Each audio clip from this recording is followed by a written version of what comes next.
So this is what we start with. Got the fabric, making two different hex cam hammocks. Got the fabric for the hammock builds, and then got the waterproof material for the stuff sacks and stuff.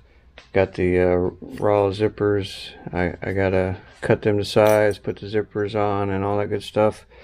These two particular hammocks have cinch buckle suspension. So we're using Amsteel to make that, and the ridge lines and all that kind of stuff. And this shock cord is for the pullouts on the hammock. And got the strap material and the bug net material. This is how it starts.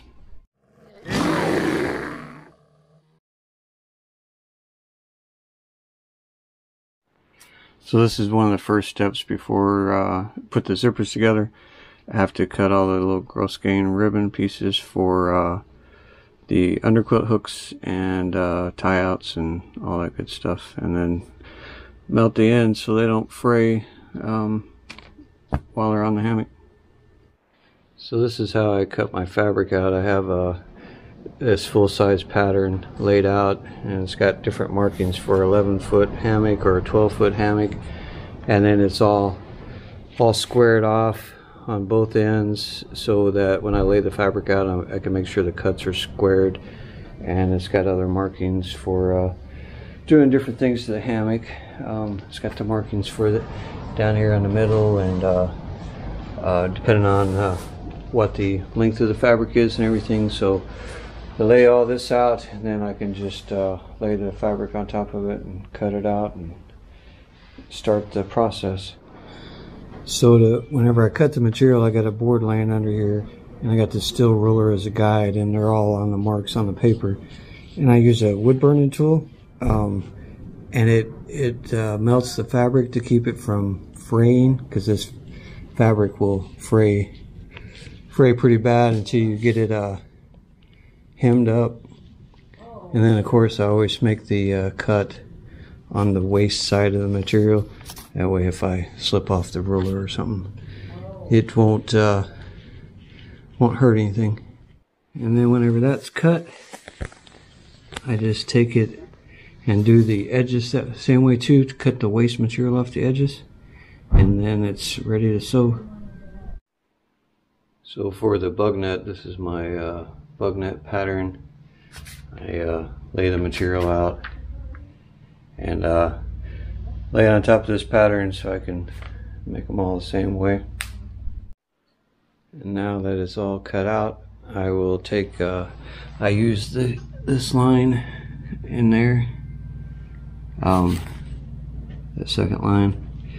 I use that as a guideline for my hem, so when I hem these up, they all come out the same. Okay, so started pinning it up together, and like I said, I'm using that second line as a guide for the hem. The amount of time you spend doing this and making sure it's right is really important, because of course you don't want the net too loose, because then it's falling in your face, but then if you make it too tight, then you're putting extra strain and wear on the hammock material, which over time, over years, could cause it to wear faster. So the extra time trying to get this all right, and I don't use pins. I got these clips. I don't use pins on hardly anything that I do. When I put the zipper on the hammock, I have to use pins for that, because that's the only way I can get it on there. These clips won't work for that, but other than that, I use clips instead of pins, because there's no sense in putting extra holes in your material. And I'll finish clipping this all together. Haven't got it all clipped and ready to go yet, because, well, a girl's got to have her secrets. Our bug net's made a little bit different than the other ones. So when I'm hemming the hammocks, the hammock body, and a lot of other things, I don't pin them ahead of time. I've made them enough. I know how to do it to keep it straight and everything. But this bug net, like I said, the fit is so important, and if you end up rolling it too small, or just in the process of rolling the hem, you could have extra material in there, and your hem could come out the same size, but there's more material in there, which means you're making the bug net shorter. or you can come out the same size and have less material in there. And then plus, like I've got about the same size hem here that I do on the rest of it, but as you can see, I'm off of my line there. I guess you can see that. So it's really easy. If you don't take the time and do this right, it'll really affect how your bug net is, you know, fits and everything. And which, like I said, if it's too loose or too tight, it's not going to work right. So every minute that you spend on this to get it right is worth it in the end. And if you can see how the material is kind of starting to twist here as I'm putting it in, I gotta go back and redo that because it can mess it up.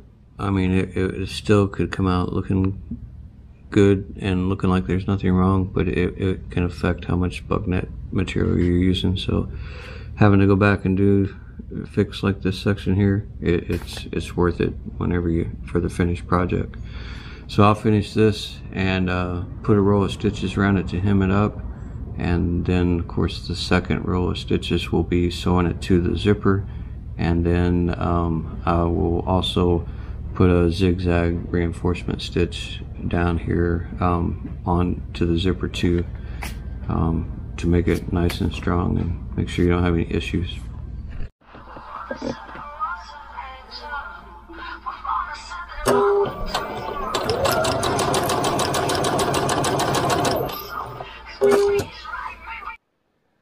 So the next step I want to be working on is the zippers.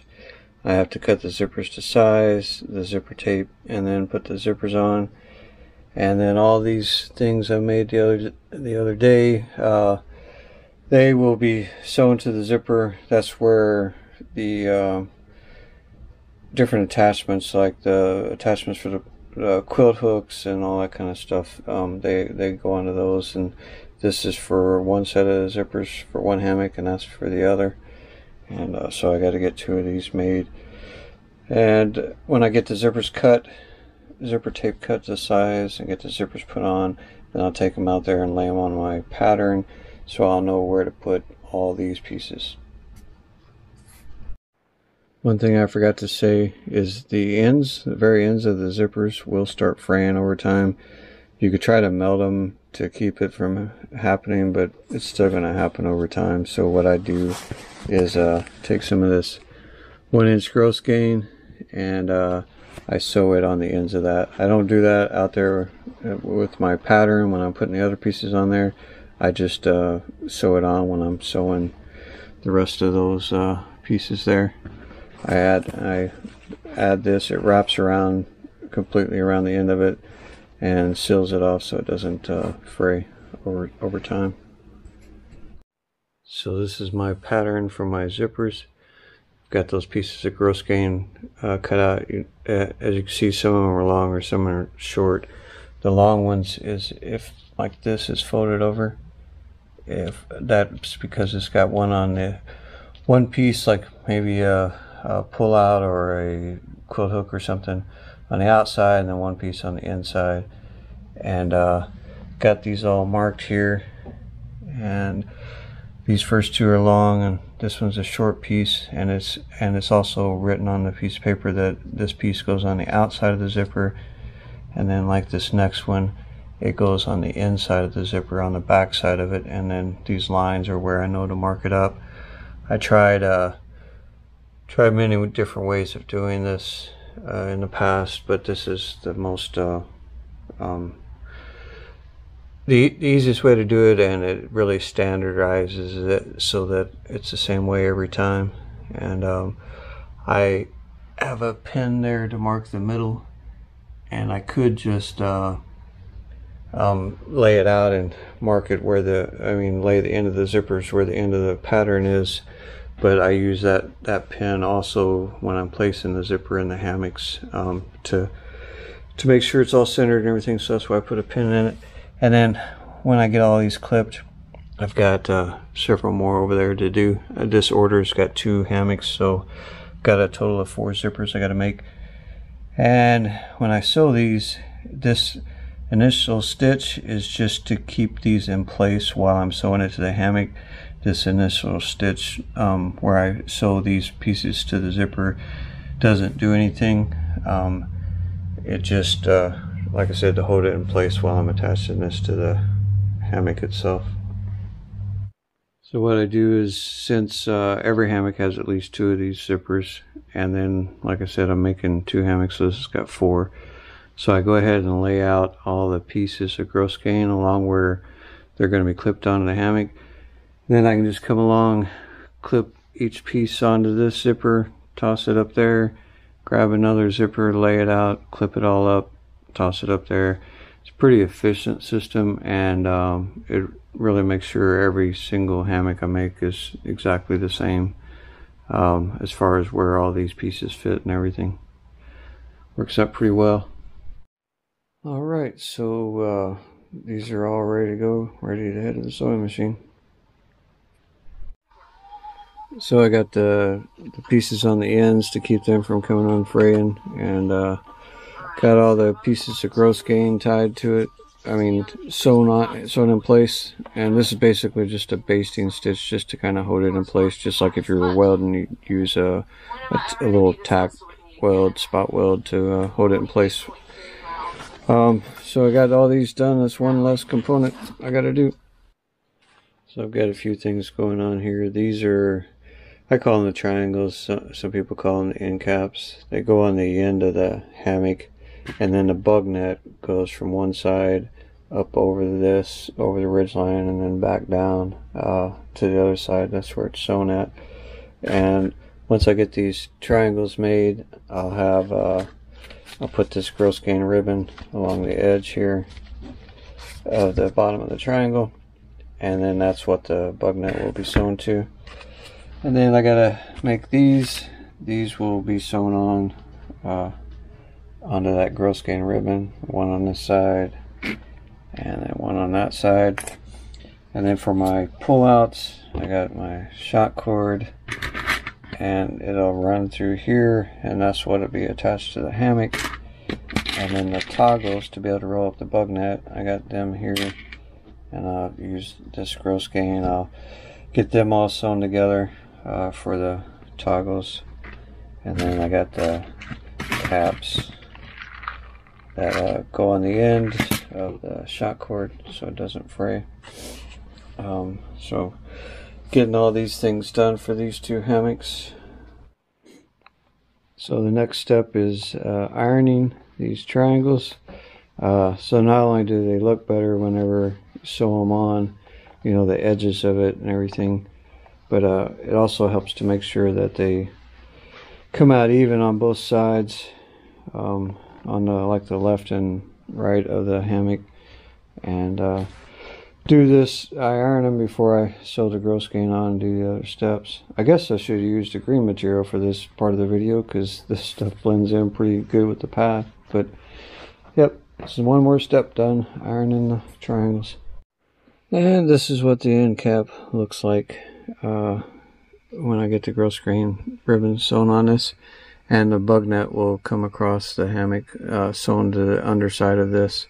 And I did, this is the thread color that the hammock's going to be made with. So I used the same color on this. Instead of just using black, it just adds a little pop, a little detail. You know, I think it looks good doing that.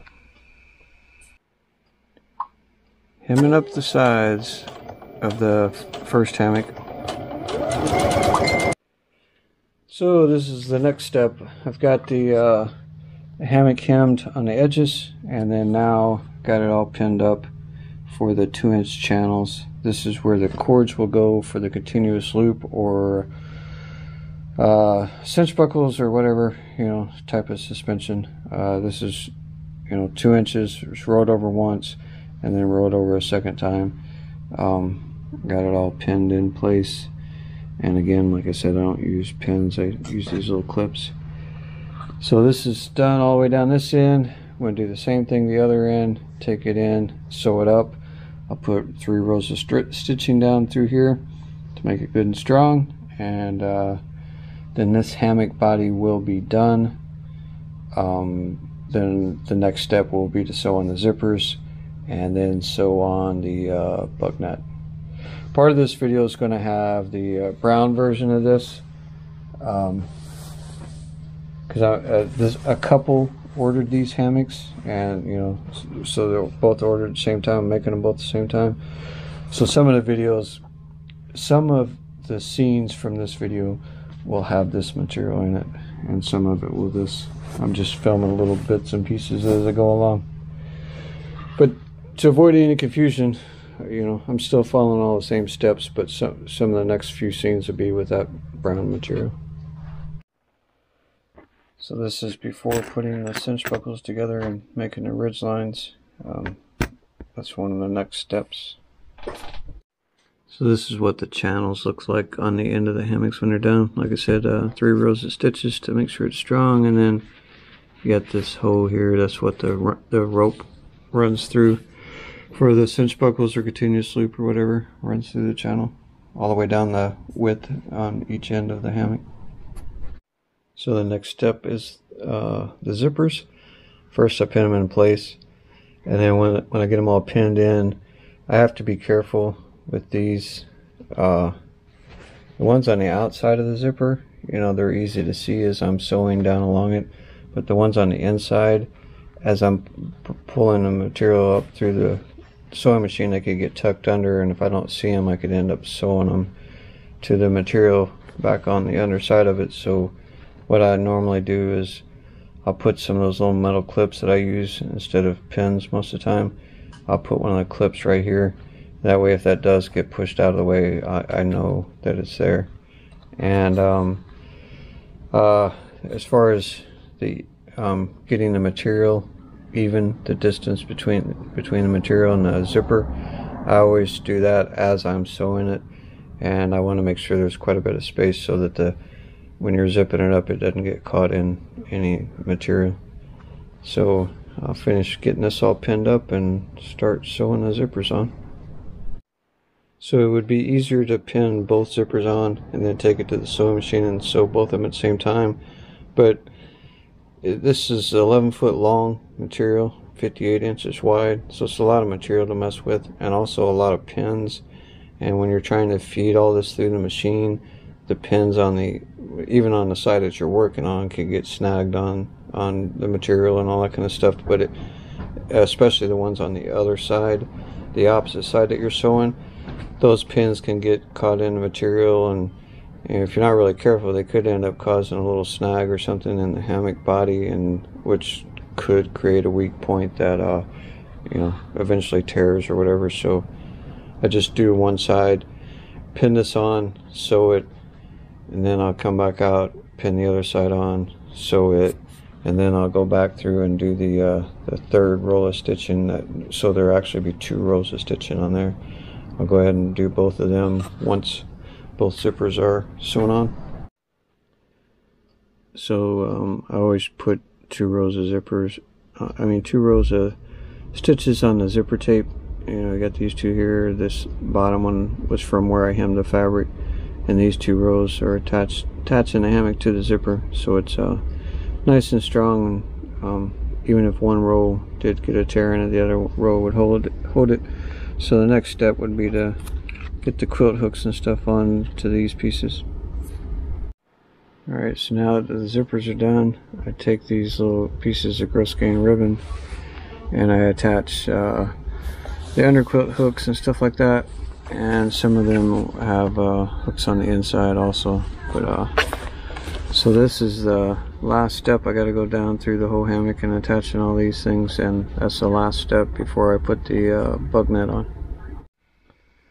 So this is the triangle being sewn on, and I'll sew down here along the bottom of this with the black thread, the same when the bug net goes underneath this grosgrain up here. I'll sew that with black thread, and then down through here I'll sew with black thread, but the rest of it up there is matching. And putting these triangles on each end is the last step before I put the bug net on. So now that I got everything else done, the last thing I do is put on the bug net, I start out just putting a straight row of stitches down there, and then whenever I get the bug net fully attached, then I go back over it with a zigzag stitch to for some reinforcement. So the reason I put a row of zigzag stitches down through here, looks like this, for reinforcement.